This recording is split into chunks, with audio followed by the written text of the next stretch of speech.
ओम नमः सिद्धिभ्यां नमो अरिहन्ताणं नमो सिद्धाणं नमो आयर्याणं नमो उवज्झायाणं नमो लोये सव्यसाहणम्। मंगलमय मंगलकरण वीतराग विज्ञान नमो ताहि जाति भय अरहंतादि महान। करि मंगल करि हो महाग्रंथ करन को काज जाते मिले समाज सब पावे निज पद राज। इस भव तरु का मूल एक जानहु मिथ्या भाव ताको कर निर्मूल अब करिए मोक्ष उपाय। आचार्य कर्पूर पंडित टोडरमल जी द्वारा विरचित मोक्ष मार्ग प्रकाशक ग्रंथ 7वां अधिकार हमारा चल रहा है जैन मिथ्या दृष्टियों का विवेचन।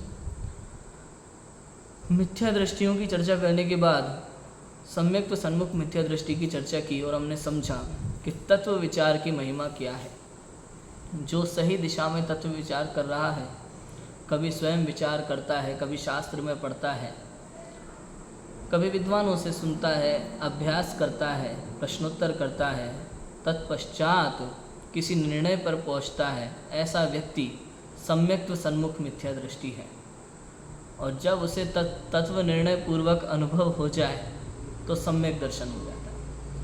ये सम्यक दर्शन हमारे लिए बहुत आवश्यक है। यदि मोक्ष जाना है तो सम्यक दर्शन को मोक्ष मार्ग का मूल कहा है ना। दंसण मूलो धम्मो, धर्म का मूल क्या है? सम्यक दर्शन। और धर्म क्या है?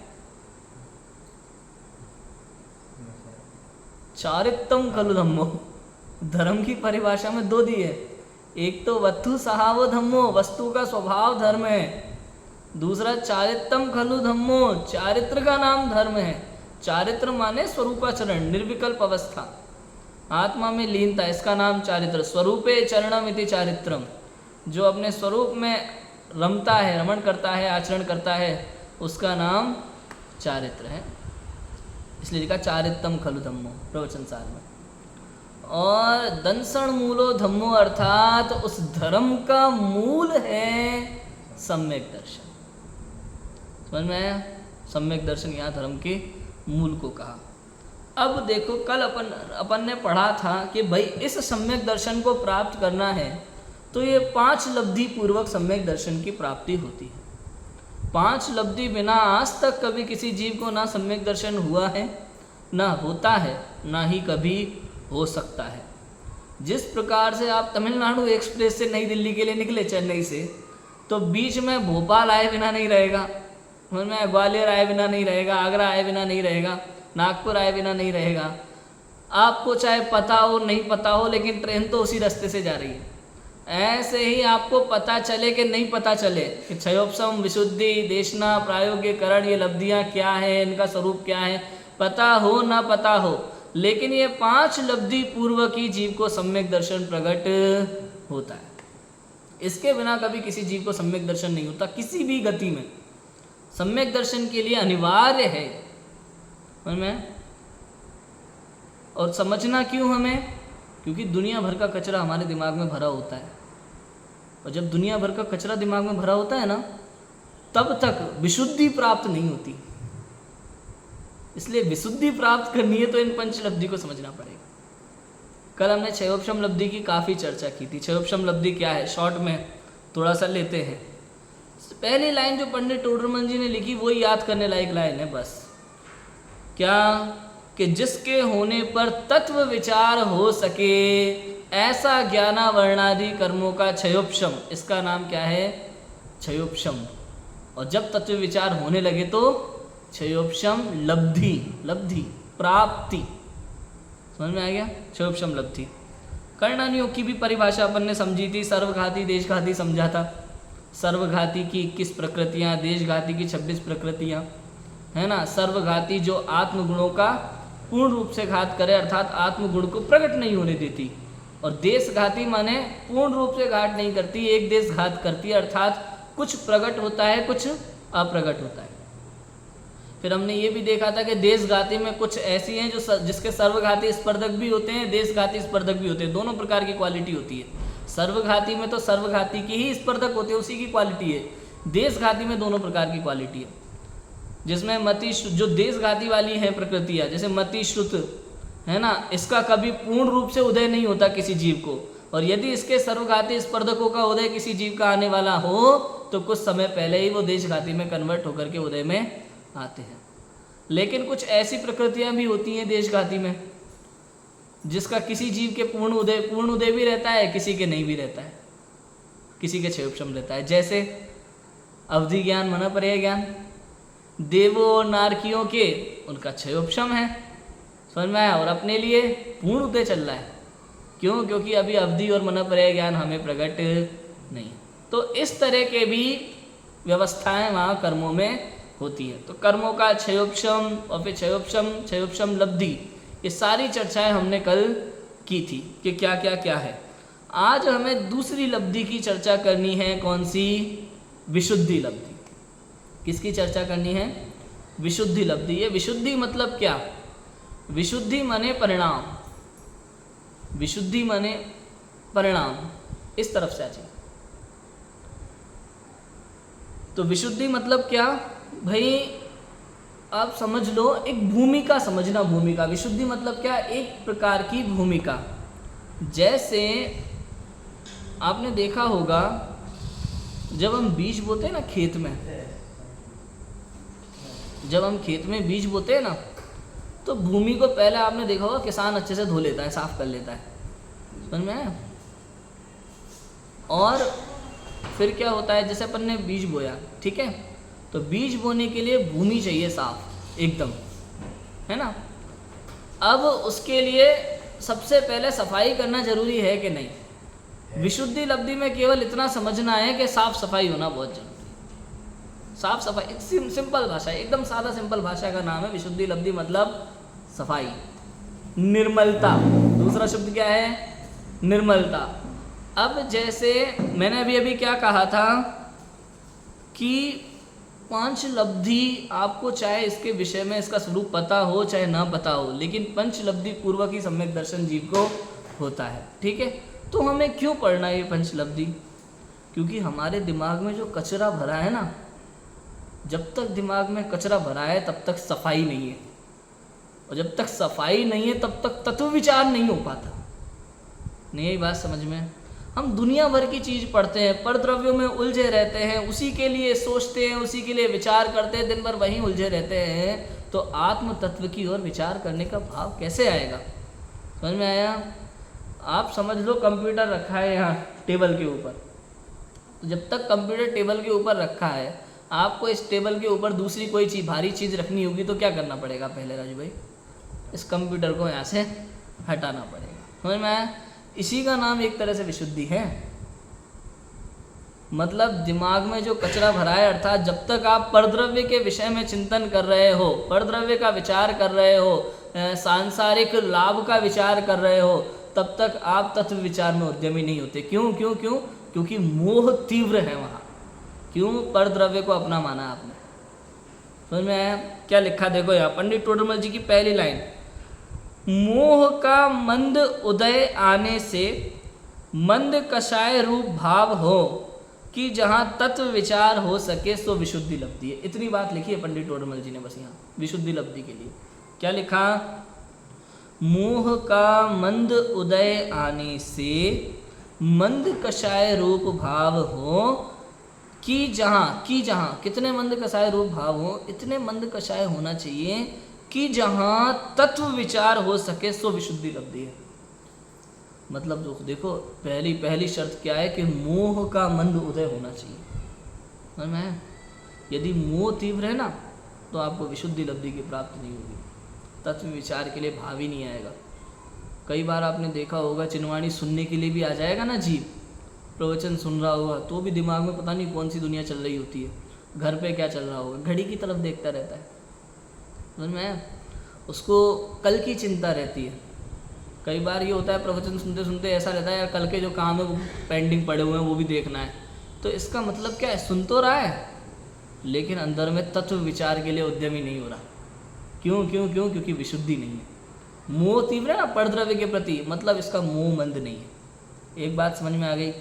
दूसरी बात देखो, मोह मंद के लिए अपेक्षा लगा सकते हो आप। यहाँ तक जिनवाणी सुनने आया, इससे पता चलता है कि मोह तो मंद है, लेकिन अंदर ही अंदर तीव्र विचार कर रहा है परद्रव्य के प्रति, पर का मोह, इससे पता चलता है कि मोह तीव्र है। दो बातें हो गई, मतलब समझे आप भैया? मोह मंद तो कई जीवों का आपको देखने में आ सकता है संसार में। कभी कहीं बैठा होता है, कहीं कभी बैठा होता है। आप मान लो शमशान घाट के पास देखोगे ना आप, कभी किसी जीव को, किसी की शव यात्रा निकल रही होगी तो ऐसी बातें करता है एकदम वैराग्य की आज ही मुनि दीक्षा लेगा ये बंदा।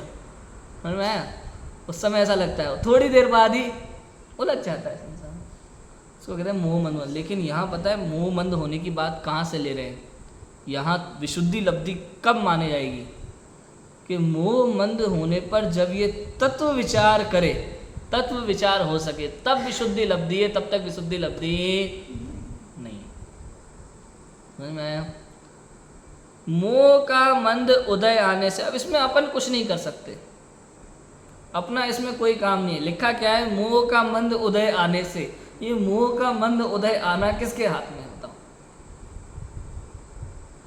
समझ में आ रहा है कि नहीं आ रहा? ये मोह का मंद उदय आना ये किसके हाथ में? क्या ये हमारे हाथ में है? नहीं। एक्चुअली क्या होता है, जब इस जीव का जैसा सहज परिणमन होता है तो ऐसे निमित्त नैमित्तिक संबंध बैठते हैं कि आज आपका मोह मंद पढ़ना है और आपको क्षयोपशम विशुद्धि देशना प्राप्त होनी है, तो अपने आप ऐसा निमित्त बैठेगा कि आपको कुछ ना कुछ कोई ऐसा व्यक्ति मिलेगा जो आपको उठा के प्रवचन में ले आएगा, बुला के जिनवाणी सुनेगा, थोड़ा मोह मंद होगा, समझ में आया? सुनेगा, समझ में आने लगेगी तो वहाँ विशुद्धि देशना उसको प्राप्त होती है, अगर उसके प्रति विचार करता है तो। अब ये सहज हुआ, पकड़ के नहीं किया किसी ने। कब ऐसे संबंध बैठते हैं कि इस तरह का कार्य होता है? तो यही लिख रहे हैं यहाँ कि मोह का मंद उदय आने से कब होती है विशुद्धि? के मोह का मंद उदय आने से मंद कषाय रूप भाव हो, कषाय भाव मंद होने चाहिए। समझ में? केवल मोह मंद नहीं, कषाय भाव भी मंद। ये मोह मंद में आ गया दर्शन मोहनी है, और कषाय मंद होने में क्या आ गया? चारित्र मोहनी है। समझ में आ गया? मोह भी मंद होना और कषाय भी मंद होना। आपको लग सकता है संसार में जीवों को देख करके कि ये तो कितने मंद कषाई जीव हैं, लेकिन इसका नाम मंद कषाय नहीं है। कोई प्यार से बात कर रहा है तो आप सोचो कि मंद कषाई है, तो ऐसा नहीं है। समझ में आया? मंद कषाय यहाँ किसको कहेंगे? यहाँ मंद कषाय मतलब वो कि जहाँ तत्व विचार हो सके। समझ में आई बात? यदि तत्व विचार नहीं करना ना तो मंद कसाई नहीं है, वो तीव्र कसाई है। बैठे बैठे सोच रहा है दुनिया भर की। अब तो बड़े प्यार से बैठ के बिजनेस प्लान बना रहा है। अब बताओ तीव्र कसाई है कि मंद कसाई है? हाँ? और सोचो थोड़ा सा, मंदिर के काम कर रहा है, तीव्र कसाई है कि मंद कसाई है? मंदिर के लिए बढ़िया रंगोली बना रहा है, बताओ तीव्र कसाई है कि मंद कसाई है? और वर्तमान में तो सांसारिक जीवन में चल ही यही रहा है। समझ में? आप किसी जीव को देखना, पूजन विधान जब होते हैं ना, तो आवश्यक कार्य तो करते नहीं है, अनावश्यक कार्य को धर्म समझ के करते हैं। जैसे जिनेंद्र भगवान की गुणगान करना, जिनेंद्र भगवान की आराधना करना, उनकी पूजा करना, अर्थात जिनवाणी में जो पूजन में शब्द लिखे हुए हैं उनको भावपूर्वक समझ के बोलना। मतलब ऐसा लगे कि हाँ मैं बोल रहा हूँ, मेरे भाव हैं, लिखने वाले के नहीं, ये मेरे भाव हो रहे हैं। जब हम समझ के बोलते हैं ना, तो लिखने जब तक ना समझे और फिर बोले, बिना समझे बोले, तब तक वो लेखक के भाव, और हमने समझ करके उसको बोला तो वो हमारे भाव। समझ में आया? ये करना था पूजन में, विधान में, ये तो करता नहीं है। तो पूजन विधान किसका नाम रख दिया? कि भाई देखो पूजन विधान करने के लिए सबसे पहले तो चाहिए अपन को बढ़िया सुंदर से सुंदर मांडला। तो एक दिन पहले आ जाना, बढ़िया मांडला सजाएंगे अपन चौकी पे, जो बहुत ज़रूरी है। अच्छा, दूसरा काम भैया रंगोली बनाना बहुत ज़रूरी होता है विधान में। आप मंदिर के बाहर एक शानदार रंगोली बनाना, फिर थोड़ी अपन झालर लगवा देंगे, लाइटिंग वाइटिंग होगी, अच्छा लगेगा।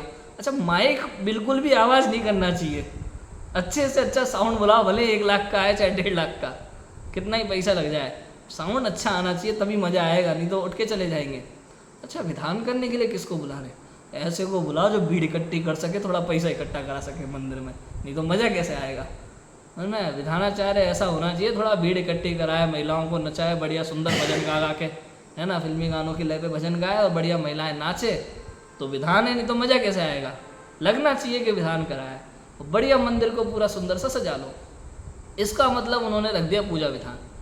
और जो मीन शब्द लिखे हैं पूजन की किताब में, विधान की किताब में, उसका कुछ पता नहीं, उसको समझा ही नहीं। मैं 2-3 घंटे बोली में निकाल दिए इंद्राणी बनाने में, ये करने में, वो करने में, फिर आधा 1 घंटे में फटाफट रख चढ़ा के चलो भैया खाना खाने, भोजन व्यवस्था है आपकी बात। इसका नाम तो रख दिया विधान, समझ में। अब बताओ ऐसे जीवों को विशुद्धि कहाँ से प्राप्त होगी? आपको लगता है ये विशुद्धि प्राप्त हो सकती है? आपको लगता है ये मंद कषाय है, तीव्र कषाय है? कोई को लगेगा भाई मंदिर का काम कर रहे हैं, धर्म का काम कर रहे हैं, पूजन विधान कर रहे हैं, नहीं, तीव्र कषाय है। क्यों? क्योंकि जब तक आपने आत्म तत्व का विचार नहीं किया, जब तक आपने संसार से विरक्त होने का विचार नहीं किया, जब तक आपने सच्चा सुख कैसे प्राप्त होगा ऐसी भावना नहीं भाई, इस रूप विचार नहीं किया, तब तक आपके मंद कषाय नहीं हो सकती। और थोड़ा सा समझें।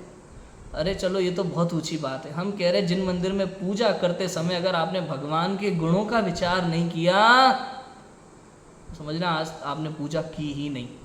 सब कर लिया, ये नहीं किया तो आपने पूजा नहीं की, और बाकी सब नहीं किया और केवल इतना किया तो आपने सच्चा पूजन, सच्चा विधान किया। समझ में आया? कोई कहेगा कि कैसी बातें कर रहे हो पंडित जी, बिना रंगोली के कैसे मजा आया? तुम चिंता मत करो, तुम्हें मजा उसी में लग रहा है। जब तक इसको इन चीज़ों में मजा आता है ना, तब तक इसको आत्म तत्व में मजा नहीं आता, क्योंकि दोनों काम एक साथ नहीं होते। या तो जीव को सांसारिक कार्यों में मजा आता है, या फिर आत्म तत्व में आनंद आता है। और जब तक इसको सांसारिक कार्यों की होड़ लगी रहती है, ऐसा ऐसा अच्छे से अच्छा दिखना दिखना दिखना, तब तक इसको समझना सच्चे आत्म तत्व की रुचि नहीं है, इसको धर्म की रुचि नहीं है, इसको दिखावा करने से मतलब है। बात समझ में आ रही है कि नहीं आ रही? इतना है राजू भाई, मतलब ये समझ लो विशुद्धि लब्धि कैसे होगी मंदिर धार्मिक कार्यों में भी, कि पर द्रव्य का विचार किए बिना, संसार में क्या चल रहा है इसका विचार किए बिना, केवल और केवल कोई भी धार्मिक क्रिया करे तो आत्म कल्याण की भावना से करे, एकमात्र आत्म कल्याण की भावना। आप देखना शास्त्र में कई जगह ऐसे शब्द मिलेंगे आपको। जितनी भी धार्मिक क्रियाएं, आप अगर पूजा करते हैं तो आत्म कल्याण की भावना से करो, स्वाध्याय करते हैं तो आत्म कल्याण की भावना से करो, यदि भगवान की भक्ति करते हैं तो केवल और केवल आत्म कल्याण की भावना से करो। कोई भी धार्मिक क्रिया आप करते हैं तो आत्म कल्याण की भावना से करो, तभी आपकी वो धार्मिक क्रिया है, अन्यथा वो सांसारिक लोभ है। समझ में आ गई बात? कितना इजी है, कितना गलत। तो विशुद्धि कब प्राप्त होगी? जब आत्म कल्याण की भावना से कोई धार्मिक कार्य करेगा तो विशुद्धि प्राप्त होगी। थोड़ा और आगे बढ़ते हैं। आत्म कल्याण की भावना से भी धार्मिक कार्य, मतलब बाहर के सभी धार्मिक कार्य कर रहा है तब तक विशुद्धि नहीं है। आत्म कल्याण की भावना से जब भेद विज्ञान स्वरूपी चिंतन उसके दिमाग में चल रहा है, कैसा चिंतन हो सकता है वो? पहला तो देव शास्त्र गुरु संबंधी चिंतन हो सकता है कि जिन भगवान की मैं पूजा कर रहा हूँ, भगवान की महिमा क्या है, उनके गुणों की महिमा क्या है, ये अनंत दर्शन, अनंत ज्ञान, अनंत सुख, अनंत वीर्य क्या है, अनंत सुख क्या होता है, ऐसा चिंतन जिसके चल रहा हो तो विशुद्धि प्राप्त होगी। समझ में आया? और जिनवाणी, वीतरागता, दिगंबर मुनिराज, उनके आचरण, उनका जीवन, उनका संयम, इन सब के विषय में विचार हो, और फिर 7 तत्व संबंधी विचार हो, स्व और पर के भेद विज्ञान संबंधी विचार हो, अपने हित अहित भाव संबंधी विचार हो, ऐसा विचार हो तब जाकर के ऐसे इस तत्व विचार का नाम है विशुद्धि लब्धि। बात समझ में आ रही है? विशुद्धि लब्धि क्या है? और ये विचार कब होगा? मोह मंद होगा, कषाय मंद होगी, तब ऐसा विचार होगा, तब तक होगा नहीं। मतलब आपको जब जब ऐसा लगे कि हमें सांसारिक कार्य में रुचि आ रही है, जब तक आपको ऐसा लगे हम सजाने बजाने में ही लगे पड़े, जब तक आपको ऐसा लगे हम दुनिया की व्यवस्थाओं को ठीक करने में ज़्यादा दिमाग लगाते हैं, तब तक समझना कि मोह मंद नहीं हुआ है, कसाय मंद नहीं हुई है। कब मानोगे मोह मंद होना और कसाय मंद होना? कि जब भेद विज्ञान संबंधी विचार चलेगा, जब आप अपने आप को समस्त संसार से भिन्न चैतन्य परमात्मा अनुभव करोगे, तब लगेगा आपको कि हाँ यही सच्चा मार्ग है। उस समय आपके अंदर में अत्यंत विशुद्धि प्रकट होगी। इसका नाम है विशुद्धि लब्धि। और मैं बहुत चर्चा है विशुद्धि लब्धि की, जितनी करें उतनी कम है। अभी बहुत सारे लोगों को ऐसा लगता होगा ये सम्यक दर्शन तो क्या है, देखो सबसे ज़रूरी चीज़ है भी, अपन बात ही उसी की कर रहे हैं, है ना। सम्यक दर्शन पंचलब्धि पूर्वक होता है, इसी की तो हम बात कर रहे हैं। अब देखो बहुत सारे जीवों को तो ऐसा लगता है कि भाई सम्यक दर्शन जरूरी है ना पंचम काल में, और सम्यक दर्शन के बाद अणुव्रत और महाव्रत होते हैं। सम्यक दर्शन चौथा गुणस्थान, चौथे गुणस्थान का नाम क्या है? अविरत सम्यक। चौथे गुणस्थान का नाम क्या है? अविरत सम्यक। तो अविरत सम्यक तो इस गुणस्थान का नाम है, तो यहाँ व्रत की तो जरूरत है नहीं, है कि नहीं है? सम्यक दर्शन प्रकट हो जाएगा तो व्रत आदि होते रहेंगे।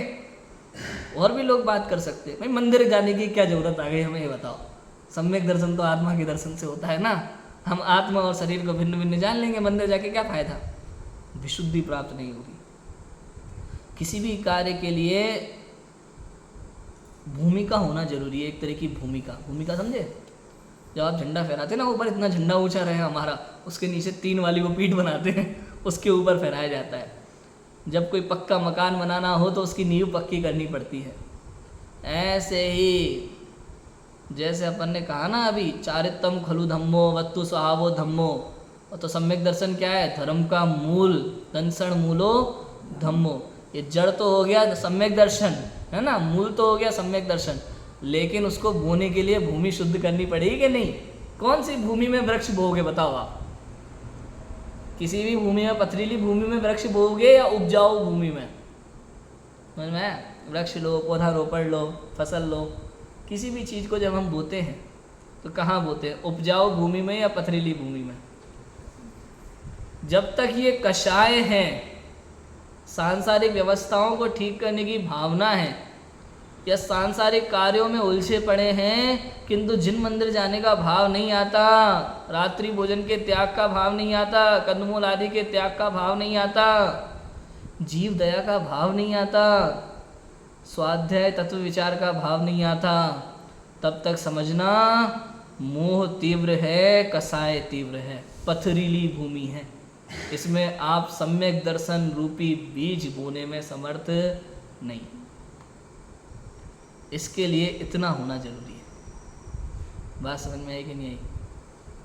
उपजाऊ भूमि, उपजाऊ भूमि मतलब क्या? अन्याय अनीति अवक्ष का त्याग होना बहुत जरूरी है। जब तक आपके जीवन में ये नहीं है, तब तक वो विशुद्धि नहीं है कि आपको सम्यक दर्शन हो सके, विशुद्धि लब्धि नहीं। अब बात समझ में आ रही है कि नहीं आ रही? लोग कहते हैं ना विशुद्धि के सम्यक दर्शन चाहिए, तो सम्यक दर्शन तो स्व और पर को भिन्न जान लेंगे, हो ही जाएगा, उसमें क्या बड़ी बात है, क्यों करना है ये सब? इसके बाद हो जाएंगे वो तो नहीं। पहले देखो, करण लब्धि के पहले आ रही है ना विशुद्धि लब्धि। मतलब समझो आप, जो करण लब्धि के जो परिणाम चाहिए ना सम्यक दर्शन के लिए, उसके लिए पहले विशुद्धि होना जरूरी है, क्षयोपशम होना जरूरी है, विशुद्धि होना जरूरी है, देशना होना जरूरी है, प्रायोग्य होना जरूरी है। इसके बिना करण होती नहीं है। अब आया समझ में विशुद्धि लब्धि का महत्व क्या है? जब तक आपके सप्त व्यसनों का त्याग नहीं है, तक आपको विशुद्धि लब्धि नहीं हो सकती, आप सम्यक्त्व के अधिकारी नहीं। अब आप बताओ, अभी क्या लिखा था पंडित टोडरमल जी ने, कल अपन ने पढ़ा था ना, सॉरी सम्यक व सन्मुख मिथ्या दृष्टि के प्रकरण में अपन ने पढ़ा था। देखो तत्व विचार की महिमा, समझ में आया? कि तत्व विचार रहित देवादि की खूब प्रतीति करे, बहुत शास्त्रों का अभ्यास करे, व्रतादिक करे, तपश्चरणादिक करे, तो भी सम्यक्त्व का अधिकारी नहीं है। और तत्व विचार वाला इन सब के बिना भी सम्यक्त्व का अधिकारी है। अब ये लाइन पढ़ने के बाद होता क्या है, लोगों को लगता है बाकी सब तो अपना काम करना है नहीं, अब केवल अपन को तत्व विचार करना है। अब उनको ये समझ में नहीं आता कि जो जीव तत्व विचार कर रहा है ना, तत्व विचार का मतलब ही यही है कि आपको वहाँ सही गलत की खबर होने लगी है, निर्णय होने लगा है। तो सब में जब आपने रात्रि भोजन का त्याग नहीं कर पाया, कंदमूल का त्याग नहीं कर पाया, छोटे छोटे नियम जो जरूरी है, जब तक आपके जीवन में नैतिक आचरण नहीं आया, सामान्य सदाचार नहीं आया, जो आपके नाम के साथ जैन लगा है, उस जैन का मतलब आपको समझ में नहीं आया, तो आप कहाँ से 7 तत्वों को समझोगे?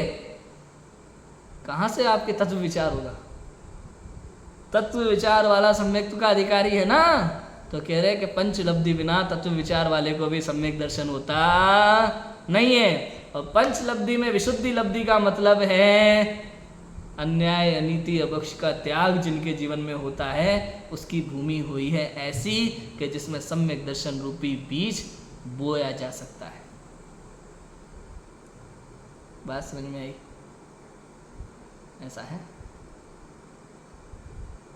या इसको इस तरह से भी समझ सकते हो, अपन ने इसको जड़ कहा था ना, सम्यक दर्शन को दंसण मूलो धम्मो, तो ये जो देशना रूपी लब्धि आएगी ना आगे, देशना लब्धि, तो देशना को आप बीज मान सकते हो, क्योंकि देशना मिले बिना भी सम्यक दर्शन होता नहीं है। और जब भूमि विशुद्ध होती है तो देशना अंदर में समझ में आती है।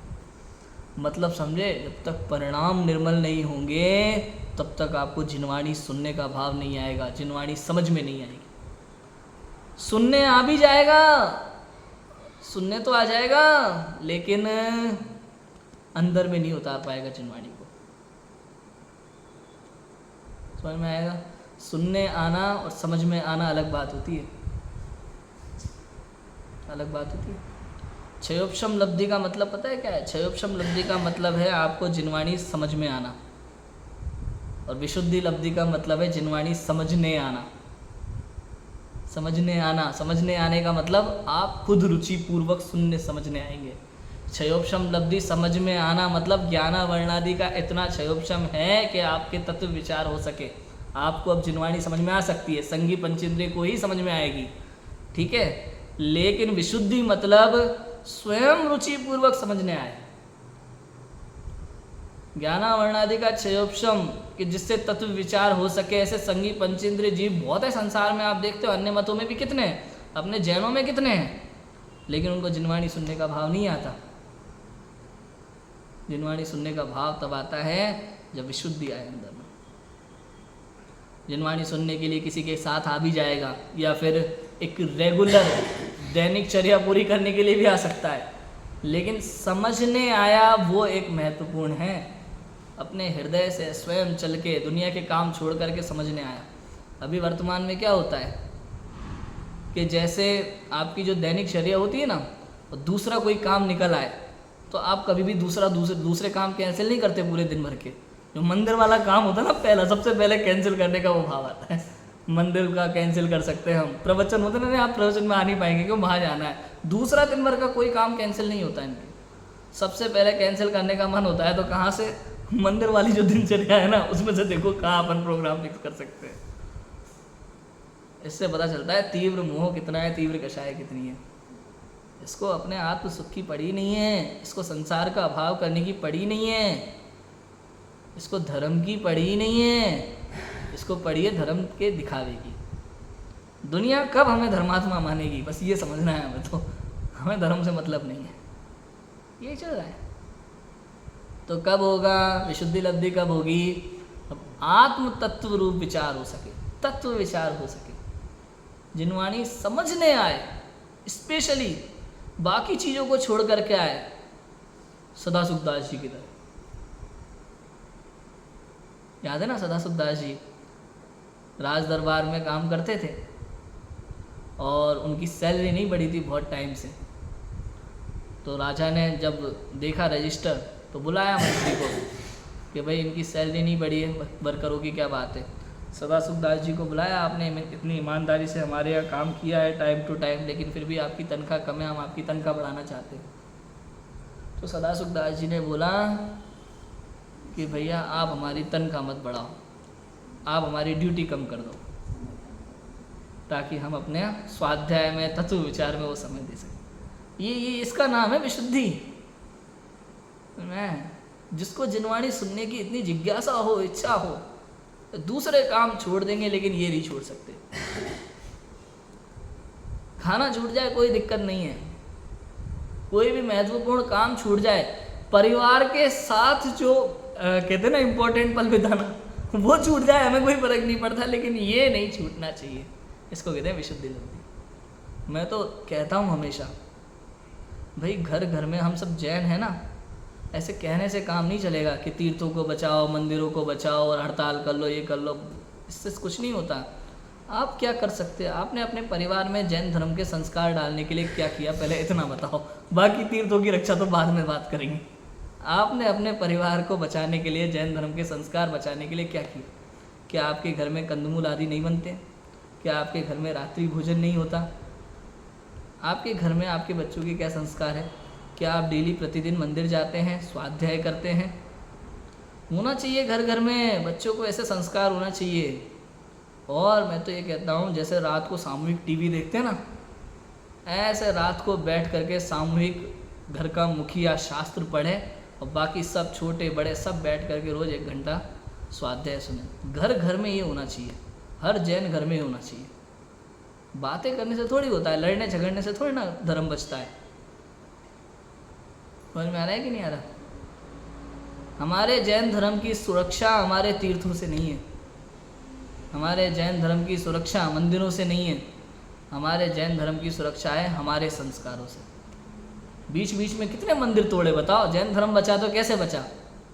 कि उन्होंने कंठ में जिनवाणी को रखा, आगे बढ़ाया, संस्कार आगे बढ़ाए। दुनिया इधर से उधर हो जाए लेकिन हमारा जीवन ऐसा होना चाहिए। तो मैं इसका नाम है विशुद्धि। ऐसे होती है विशुद्धि, बातें करने से कुछ नहीं होता। क्लियर है? मंद कषाय रूप भाव हो कि जहाँ तत्व विचार हो सके सो विशुद्धि लब्धि है। महत्वपूर्ण यही है, तत्व विचार हो सके। मतलब अब देखो, मंद कषाय रूप भाव, अब जब मंद कषाय रूप भाव होते हैं तो विशुद्धि में थोड़ी सी भूमि शुद्धि होना बहुत जरूरी है। भूमि शुद्धि मतलब समझे ना, जैसे अपन मंदिर में वेदी स्थापना करते हैं ना, उस समय भूमि शुद्धि का एक कार्यक्रम होता है। जब तक वो भूमि शुद्धि नहीं की जाती तब तक हम प्रतिमा विराजमान नहीं कर सकते। जब भूमि शुद्धि किए बिना मंदिर में प्रतिमा विराजमान नहीं कर सकते तो फिर अंदर की भूमि शुद्धि हुए बिना, परिणामों की भूमि शुद्धि हुए बिना अंदर में जिनवाणी विराजमान नहीं कर सकते। विशुद्धि हुए बिना देशना प्राप्त नहीं होती। क्षयोपशम बिना विशुद्धि नहीं होती, विशुद्धि बिना देशना नहीं होती, देशना बिना प्रायोग्य नहीं होता, प्रायोग्य बिना करण नहीं होता। एक के बाद एक क्रम से। तो अगर आपको जिनवाणी समझनी है, अगर आपको मोक्ष मार्ग को समझना है, यदि आपको देशना सुननी है, तो सबसे पहले विशुद्धि होना बहुत जरूरी है। और इस शुद्धि के लिए अपन ने ये एक बात तो समझ ही ली कि जहाँ तत्व विचार हो सके। अब मोह मंद कषाय मंद, ये दोनों स्वयं होता है, सहज होता है, इसमें कुछ करना नहीं, ये हमें केवल समझना है। लेकिन हम किस पोजीशन पे हैं इसका अंदाजा हमें लगाना चाहिए। समझ में? यदि हम अब देखना, कहा ना भूमि शुद्धि माने यहाँ परिणामों की शुद्धि आप जब अपने बाह्य आचरण से लगाओगे तो ये आपको समझ में आएगा। आपके सप्त व्यसन का त्याग होना जरूरी है, अष्टमूल गुण का पालन हो, मतलब छोटी छोटी चीज़ें हैं वो जरूरी है। मध्य मास मधुर का त्याग हो, जब तक ये सब नहीं है तब तक मतलब समझना आपकी भूमि शुद्धि अभी हुई नहीं है, विशुद्धि नहीं है अभी तक। क्योंकि विशुद्धि हो तो ऐसे भाव नहीं होंगे। क्लियर है? कोई कह सकता है भाई कंदमूल के त्याग का, रात्रि भोजन के त्याग का सम्यक दर्शन से क्या लेना देना? आप हमें ये समझा दो थोड़ा सा कि लेना देना है। क्योंकि जब तक इस जीव को जीव दया का भाव नहीं है तब तक सम्यक दर्शन नहीं हो सकता। चलो आपके अध्यात्म की भाषा में समझें, समय सार की भाषा से समझें।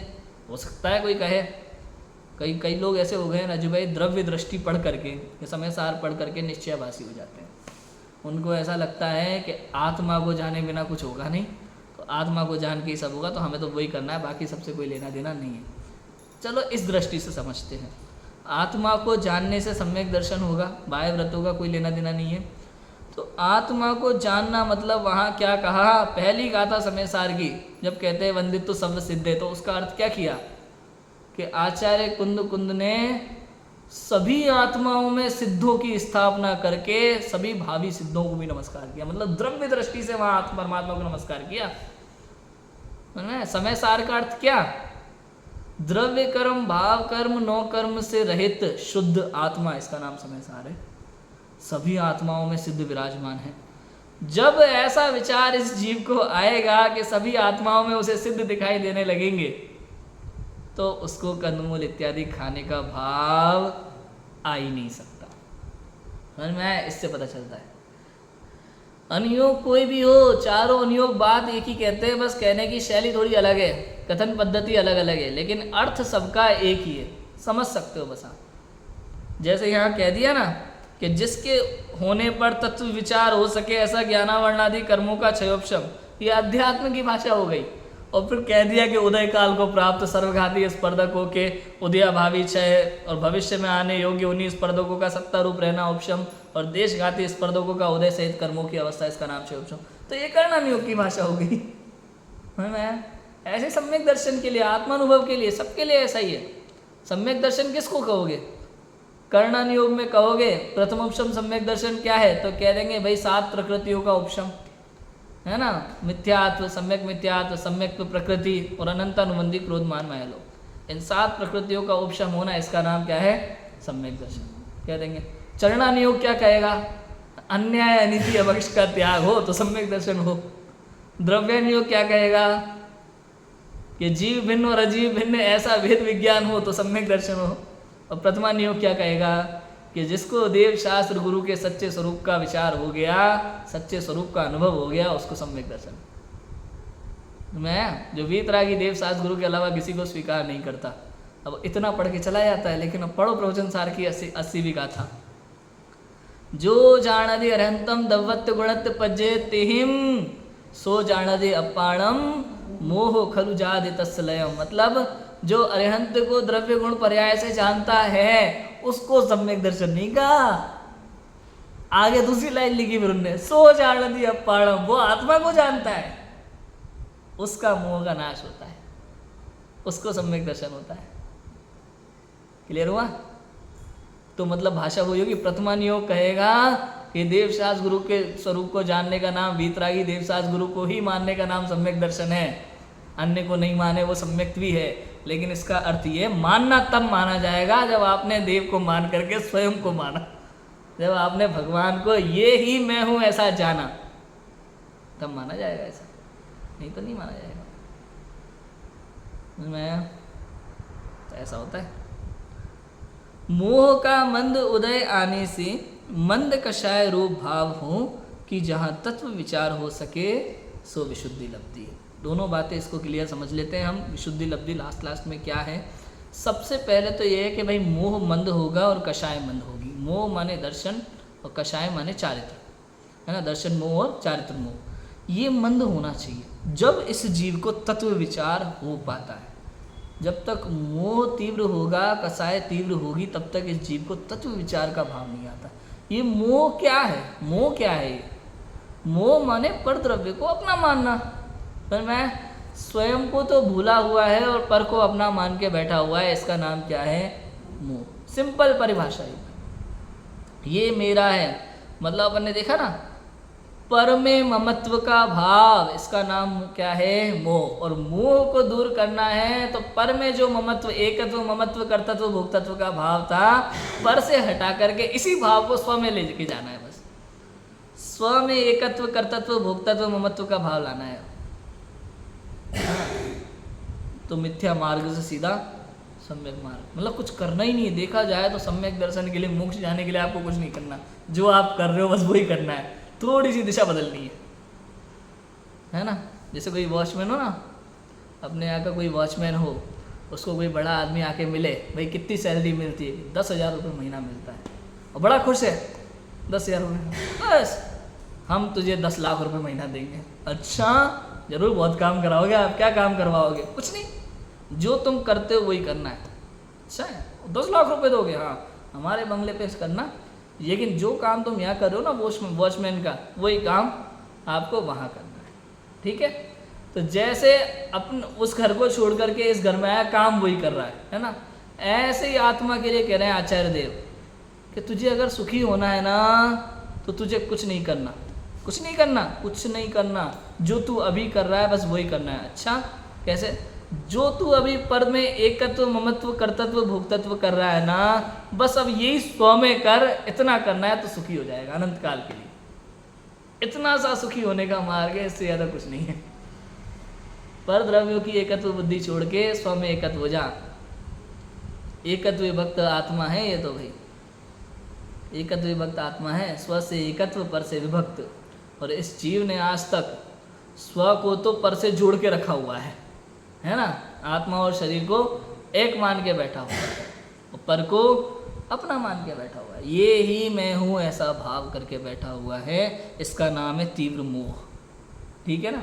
और कषाय, जब इस जीव को ऐसा भाव आता है कि ये बहुत अच्छा है और ये बहुत बुरा है, जब ये पर द्रव्यों में राग द्वेष रूप बुद्धि करता है, इष्ट अनिष्ट रूप भाव करता है, तो इसका नाम है तीव्र कषाय।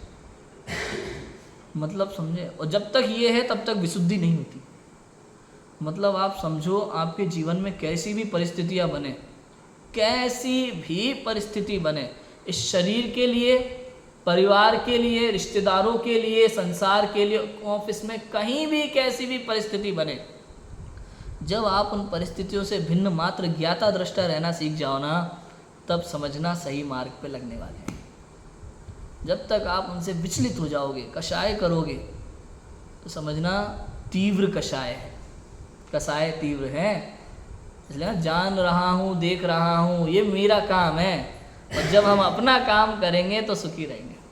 ये संसार में सारे झगड़े ही दूसरों के काम के कारण हैं, दूसरों के काम के कारण, वो भी दूसरों का काम आज तक कभी कोई कर नहीं पाया, मान के बैठा हुआ है। व्यर्थ का अहंकार, व्यर्थ का अहंकार। आपने कभी देखा है ये जो बिल्डिंग बनी है ना, इसमें अलग अलग सामानों का यूज हुआ है, ईंट भी लगी है, सीमेंट भी लगी है, रेत भी लगी है, बजरी है ना, पानी भी है, बहुत सारे सामान का यूज है। लेकिन मालूम है किसी में झगड़ा नहीं हुआ कभी, ना तो रेत सीमेंट से लड़ा, ना बजरी से लड़ा, ना गिट्टी से लड़ा, ना ईंट से लड़ा, कभी इनमें आपस में झगड़ा नहीं होता। क्यों? अपना अपना काम करते हैं ये। अकेले ईंट से पूरी बिल्डिंग खड़ी नहीं होती, अकेले सीमेंट से खड़ी नहीं होती, अकेले रेत से खड़ी नहीं होती, सब मिल करके अपने अपने स्वरूप में रहते हैं, अपना अपना काम करते हैं, तब जा करके काम होता है। ऐसे पूरा 6 द्रव्यों में सेम व्यवस्था है। ये शरीर और पुद्गल, ये आत्मा और शरीर एक दिखाई देते हैं, लगते हैं, लेकिन आत्मा आत्मा में है, पुद्गल पुद्गल में है। समझ में है? अपना अपना काम कर रहे हैं, एक दूसरे का काम नहीं कर रहे। शरीर की क्रिया में आत्मा का कोई लेना देना नहीं है, आत्मा के परिणामों में शरीर का कोई संबंध नहीं। देखो, ऐसा भेद विज्ञान चाहिए। ऐसा भेद विज्ञान हो तो परिणामों में विशुद्धता है, तब निर्मलता होगी। जब तक परिणाम निर्मल नहीं है तब तक विशुद्धि लब्धि नहीं है। समझ में आया कि नहीं आया? ऐसा है। तो तीव्र कषाय है तब तक विशुद्धि लब्धि नहीं होगी, तत्व विचार का भाव नहीं आएगा। जब तक पर पदार्थों में इष्ट अनिष्ट का भाव है तब तक तत्व विचार हो सकता नहीं है। तत्व विचार हो सके सो विशुद्धि लब्धि है। सामान्य रूप से ये समझ लिया हमने कि मोह मंद होना चाहिए, कषाय मंद होना चाहिए। कितनी मंद होना चाहिए कि तत्व विचार हो सके, इतनी मंद होना चाहिए। और विशुद्धि का क्या अर्थ हुआ दूसरे अपेक्षा से, कि भाई अन्याय अनीति अभक्ष का त्याग उसके जीवन में दिखाई देना चाहिए, सप्त व्यसन का त्याग उसके जीवन में दिखाई देना चाहिए, सामान्य अष्टगुण गुण का पालन उसके जीवन में दिखाई देना चाहिए। इससे पता चलता है दोनों हो गया। अंदर में तो कैसे होगी विशुद्धि कि कषाय और मोह इतना मंद हो कि तत्व विचार हो सके, ये अंदर का परिणाम। और बाह्य क्रिया में क्या दिखाई देना चाहिए? सामान्य सदाचार दिखाई देना चाहिए। इसका नाम क्या है? विशुद्धि लब्धि। ऐसा जीव सम्यक दर्शन का अधिकारी है। सम्यक दर्शन बाद में, ऐसा जीव देशनालब्धि का अधिकारी है। ऐसा जीव जिनवाणी सुन सकेगा, और जिनवाणी सुन सकेगा, देशना मिलेगी तो तत्व विचार होगा। लिखा है, पता है पंडित टोडरमल जी ने अब क्षयोपम लब्धि की चर्चा की ना, तो लिखा ज्ञान वर्णादि कर्मों का ऐसा क्षयोपम हो कि तत्व विचार हो सके। विशुद्धि में लिखा कि मोह मंद कषाय मंद इतनी हो कि तत्व विचार हो सके। देशनालब्धि में क्या लिखा पता है कि जिन देव के उपदिष्ट तत्व का धारण हो, धारण हो, यहाँ तत्व विचार हो सके की बात नहीं है, तत्व धारण हो अंदर में, तब देशनालब्धि है वहाँ। समझ में आया? तो धारण कब होगा? जब पहले विशुद्धि होगी। समझ में आया? तो हम सभी को ऐसी विशुद्धि प्राप्त हो, ऐसी विशुद्धि प्राप्त हो कि जिनेंद्र देव की कही हुई देशना हमें प्राप्त हो सके, अंदर में धारण हो सके, और हम उसका तत्व विचार कर सके और सम्यक दर्शन प्राप्त कर सके। अभी की बात को विराम देते हैं, कल हम देशनालब्धि की बहुत आराम से समझ के चर्चा करेंगे। ओम नमः सिद्धि।